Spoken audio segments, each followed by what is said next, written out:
Alors, je fais suite à ma vidéo de dimanche dernier sur la chronologie des événements prédits, et donc je vais essayer de faire une vidéo pas trop longue qui vient compléter donc ma précédente vidéo qui vous avait parlé du début des grands événements prédits selon les prophéties catholiques, selon des centaines de prophéties de Marie-Julie Jahenny notamment, et d'autres révélations privées, mais aussi d'autres sources, vous voyez d'autres livres que j'ai pu lire et dont les auteurs pensent la même chose que moi, à savoir notamment que l'Antéchrist va arriver dans longtemps, dans plusieurs décennies, et pas avant, contrairement à ce que certains pourraient croire. En tout cas, j'espère que je ne me trompe pas. Je vous donne par exemple une prophétie de saint Augustin du IVe siècle, tirée de cet ouvrage Prophétie pour la France, qui disait que l'Antéchrist viendra immédiatement après. Après quoi? Après la mort du grand monarque et de son règne, une prophétie parmi tant d'autres que vous pourrez retrouver dans ce livre Prophétie pour la France, écrit par Jean Mathieu. Et donc, revenons à notre époque, où nous vivons donc le début des grands événements prédits, de mon point de vue, de manière lente et progressive, avec les scandales et l'effondrement de l'Église catholique. Je vous ai fourni quelques exemples récemment. Les conflits sociaux en France, mais aussi, tiens, l'émergence de guerres meurtrières et soudaines au Proche-Orient. Et bien là, c'est vraiment pile poil dans l'actualité, puisque vous le savez, Donald Trump et Benjamin Netanyahou ont conclu un accord de paix qui devrait être signé normalement selon les sources officielles. Et pourtant, il ne faut surtout pas croire ces accords de paix, puisqu'on l'a déjà vu avec l'Ukraine. C'est du vent, et surtout les prophéties, notamment celle d'Aloïs Silmayer, nous l'annoncent.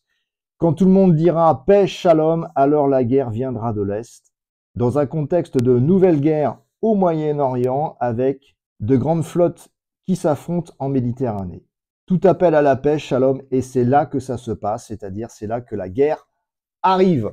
Donc c'est pour cela que je pense que les grands événements prédits ne devraient plus tarder. C'est une question de mois ou de quelques années seulement, car il y a toute la cohérence d'ensemble qui saute aux yeux, le climat pré-révolutionnaire déjà en Angleterre, avec toutes les manifestations que l'on connaît anti-migrants, mais aussi la situation conflictuelle entre Israël et l'Iran, qui peut exploser à tout moment. Et d'ailleurs, vous devez vous y attendre. Ernst Stiglitz, dont je vous ai mis les prophéties dans ce livre, a fait une prophétie qui pour moi est en cours de réalisation et qui concerne nos proches également. Elle disait que alors que dans le confort, l'Ouest, c'est-à-dire l'Occident, où la douceur, la richesse et le luxe sont au sommet, à l'Est, on se prépare, on éduque à la privation, on durcit ses peuples, on offre aux jeunes des armes. Eh bien, c'est exactement ce qui se passe. On a beaucoup de nos proches qui vivent dans le confort et qui ne comprennent pas la gravité des temps actuels, alors que du côté de la Russie, on conditionne, et notamment par la télévision, à l'imminence de la Troisième Guerre mondiale. Et donc, vous voyez, on voit bien à quel point, comme sœur Helena Yallo l'avait prophétisé, que la paix ne tient qu'à un fil et que ce fil peut se rompre à tout moment. Et ce fil va se rompre non pas par une guerre au Proche-Orient qui va sans doute déclencher de graves troubles aussi en Occident, notamment je pense des attentats sur fond de haine ethnico-religieuse, mais par un énorme tremblement de terre mondial aux États-Unis, une catastrophe naturelle énormissime, d'après Alois Silmayer, mais aussi d'après d'autres mystiques, et je pense notamment à une mystique allemande du XXe siècle, Thérèse Neumann, qui avait prophétisé un GI américain en Allemagne en 1945 que les États-Unis s'effondreraient par des catastrophes naturelles.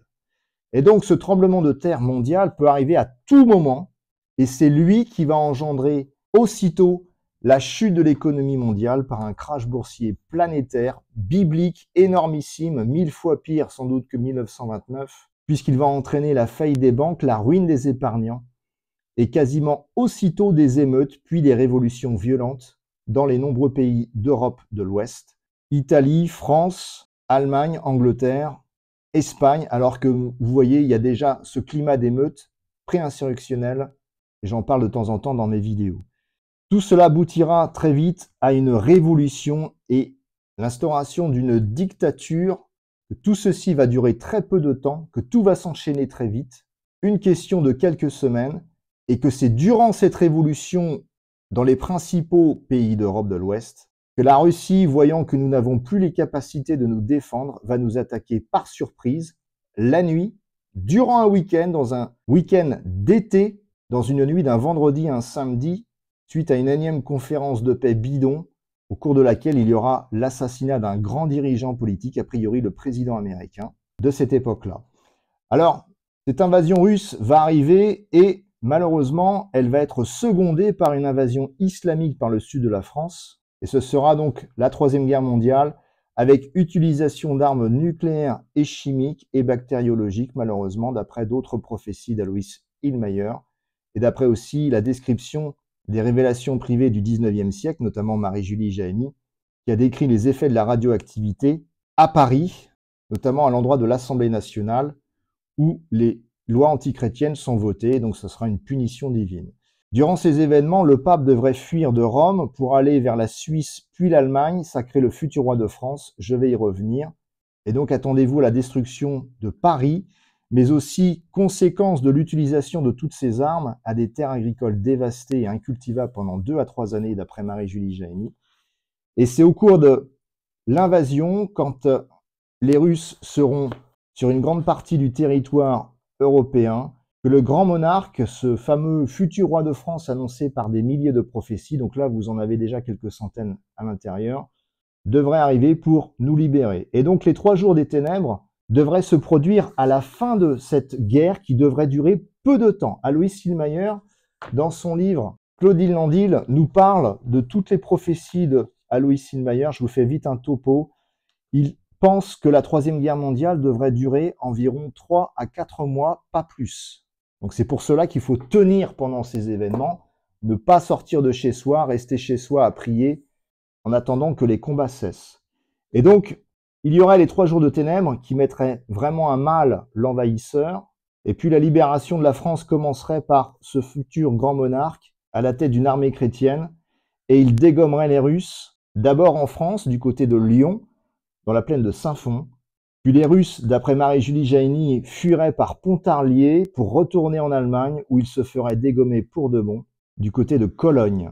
Alors il y aurait des famines, des épidémies pendant les 2-3 années suivantes, mais aussi des catastrophes naturelles gigantesques. Alors c'est difficile de tout situer dans l'ordre chronologique, c'est une proposition de chronologie des événements prédits.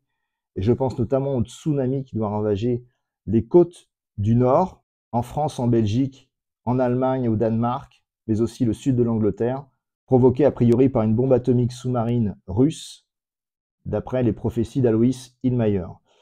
Et donc, une fois la France libérée, une fois les Russes dégommés en Allemagne, l'armée du grand monarque ira libérer l'Angleterre puis l'Italie, rétablir les droits de la Sainte Église catholique et d'un saint pape, qui n'est pas le pape actuel, Léon XIV, d'après moi.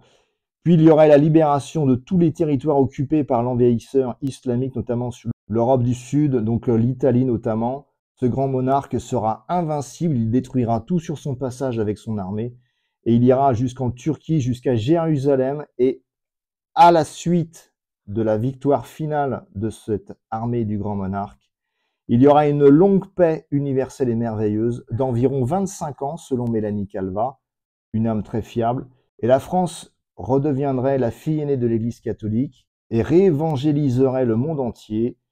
Mais à la mort du grand monarque, il y aurait, juste après, la venue de l'Antéchrist, et c'est beaucoup plus tard, de mon point de vue, puis après le retour glorieux du Christ. Alors, d'autres auteurs de livres sur les prophéties pensent la même chose que moi, ou à peu près la même chose que moi, et je pense notamment à ce dernier livre de Claudine Landil sur l'Antichrist, où elle évoque plusieurs prophéties qui annoncent justement le règne de l'Antéchrist longtemps après la Révolution et la guerre civile et la Troisième Guerre mondiale, sur lesquelles j'insiste beaucoup parce que ce sont les grands dangers imminents dans notre quotidien. Et Claude Deslandil reprend une prophétie de Notre-Dame de la Salette, et donc elle avait annoncé que l'Antéchrist viendrait après le règne du grand roi, après cette époque de paix merveilleuse à nos portes, au cours de laquelle la religion refleurira, et donc c'est vraiment après que l'Antéchrist viendrait.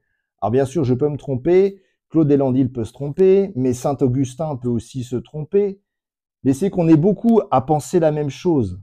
Et si je suis un très grand pécheur, n'empêche que Mélanie Calvin pourrait prétendre à être un jour canonisé. Le vénérable Holzhauser, grand mystique allemand, du XVIIe siècle a lui aussi prédit l'arrivée de l'Antéchrist après cette époque de paix merveilleuse annoncée par d'autres prophéties. Donc il disait que durant cette époque de paix à venir, les royaumes de l'Orient appartiendront au bercail de Jésus-Christ, c'est-à-dire que même les Turcs seront déjà convertis au christianisme, et c'est durant cette époque que naîtra et surgira le fils de perdition. Alors vous avez d'autres prophéties qui annoncent la même chose sur la venue de ce personnage eschatologique malveillant, enfin vraiment épouvantable, cet antéchrist annoncé par tant de prophéties et même évoqué dans les Saintes Écritures. Et donc on peut en déduire que ça n'est pas une prophétie, enfin ce ne sont pas des prophéties conditionnelles, c'est acté. Et Sainte Brigitte rajoutait qu'en fait cet antéchrist naîtra d'une femme odieuse, maudite. Et d'autres prophéties annoncent qu'en fait cet antéchrist naîtra d'une religieuse et d'un évêque, et donc construit sur le règne absolu du péché.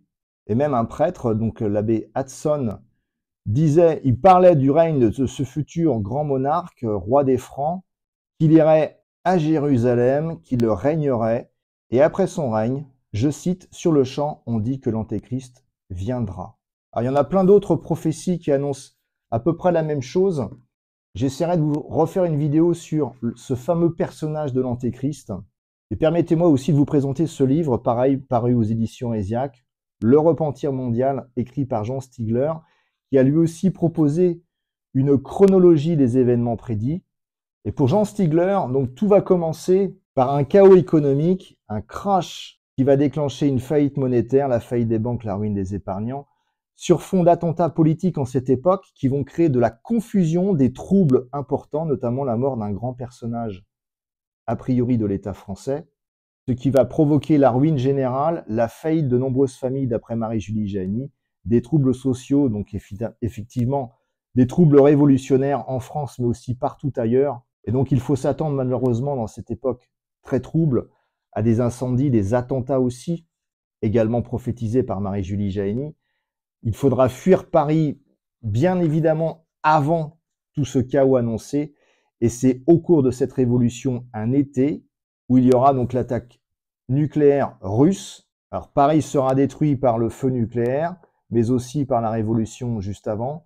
Mais aussi les principales villes américaines devraient être détruites selon des prophéties d'Illmayer, mais aussi de Ernest Stiglitz. Et donc on voit que tout va s'enchaîner très très vite, que l'armée française va se faire dégommer en l'espace d'environ une semaine, 9 jours d'après Marie-Julie Jahenny, que les Russes arriveront jusqu'aux portes de la Bretagne. Et donc je vous rappelle l'importance d'avoir cette carte pour comprendre ce qui nous attend, donc paru aux éditions ESIAC. En rouge, les axes d'invasion où il devrait y avoir des destructions importantes, voire des terres agricoles ravagées, des grandes villes sans doute frappées par le feu nucléaire à la fin de la guerre par un sous-marin russe équipé de missiles nucléaires, d'après a priori les prophéties de Sir Ernest Stiglitz, mais aussi l'invasion islamique qui va être terrible dans le sud de la France. Et les mauvaises langues diront que l'invasion islamique est déjà là. Pour moi, c'est hors sujet, puisque ce qui nous attend est très largement pire que tout ce que nous vivons aujourd'hui. Et, soit dit en passant, l'armée algérienne est équipée par l'armée russe. Et si aujourd'hui l'armée algérienne n'est pas en mesure d'envahir avec ses complices la France, eh bien, imaginez la France déjà envahie par l'armée russe, incapable de se défendre, sous une époque révolutionnaire. Eh bien, l'alliance islamique annoncée par tant de prophéties pourra, elle, envahir le sud de la France, qui n'aura plus ses défenses immunitaires ni ses défenses militaires, sans doute déjà bombardées par les Russes. Alors, je termine sur une chronologie des événements prédits par Jean Stigler. Donc, attendez-vous à une occupation russe en Europe. L'avertissement, le grand miracle aussi annoncé par les prophéties de Garabandal. Vous pourrez tout lire si le sujet vous intéresse, c'est dans ce livre, Le Repentir mondial. La libération de la France, l'arrivée du futur roi de France, la victoire du futur roi de France, victoire finale, l'instauration du règne du Christ en France et ailleurs, la consécration de la France au cœur uni de Jésus et de Marie, demandé par la très sainte Vierge Akérésinène, super important. Il faut la conversion de la France, sans quoi nous continuerons de descendre vers l'abîme.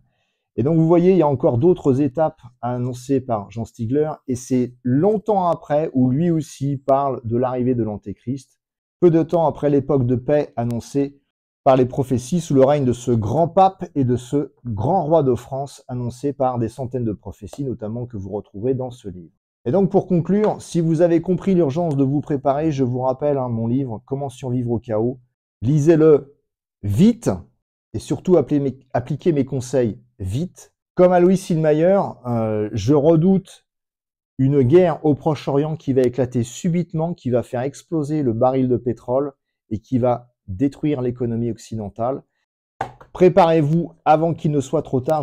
Bref, tout est écrit dans mon livre, appliquez mes conseils et faites-le vite. Comme disait le Christ dans le chapitre 6 de Matthieu, verset 33, vous retrouverez ça dans la Bible, cherchez d'abord le royaume de Dieu et sa justice et tout le reste vous sera donné par surcroît. D'où l'importance de prier, d'aller vers les sacrements tant que l'on peut et n'attendez pas le dernier moment pour lire mon livre et appliquer mes conseils, car bientôt ce sera trop tard.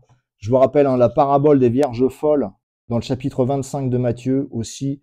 Les gens qui attendent toujours le dernier moment et qui attendent tout des autres finissent par se faire piéger. Et c'est exactement ce qui devrait arriver pour tous nos proches qui ne croient pas les prophéties, qui ne croient pas en Jésus-Christ et qui ne comprennent pas la gravité des temps actuels. Je termine cette vidéo en vous confiant une information. C'est un refuge qui est à vendre dans le sud de la Mayenne. Il reste accessible à certaines bourses. C'est une maison équipée de 5 chambres, d'un espace pour y mettre un potager, dans un lieu en cul-de-sac, une impasse, en ferme, le lieu idéal pour traverser les événements prédits. Il est estimé à 230 000 €. Et la propriétaire de cette maison, donc il y a aussi un verger, potager, poulailler, plusieurs réserves d'eau de pluie, enfin tout est adapté aux événements. Eh bien, sa volonté, c'est de vendre son bien immobilier à des catholiques, tout simplement. Et donc, si vous êtes intéressé, vous lui envoyez un mail à cette adresse, aude-marc@hotmail.com. Je sais qu'il y a parmi vous des gens qui ont de l'épargne, qui vivent en ville ou dans une zone appelée à être détruite selon les prophéties. Et donc, vous voyez, ce bien est situé à peu près par là, dans une zone protégée annoncée par les prophéties de Mère Yvonne Aimée de Malétroit et de Mère Marie de la Croix. Donc, si vous êtes intéressé, à vous de jouer. Je termine cette vidéo en vous confiant dans vos prières Françoise, qui est hospitalisée, Nathalie, qui vit du côté de Nancy, et je vous confie également Louis, qui a été ordonné diacre en juin dernier et qui discerne la prêtrise. Et donc, s'il reçoit le sacrement de l'ordination, ce sera en juin l'année prochaine, en espérant que ce ne soit pas l'année des grands événements prédits. Au nom du Père et du Fils et du Saint-Esprit. Amen. Je vous salue Marie, pleine de grâce. Le Seigneur est avec vous. Vous êtes bénie entre toutes les femmes, et Jésus, le fruit de vos entrailles, est béni. Sainte Marie, Mère de Dieu, priez pour nous pauvres pécheurs, maintenant et à l'heure de notre mort. Amen. Que le Seigneur vous bénisse et vous protège. Amen.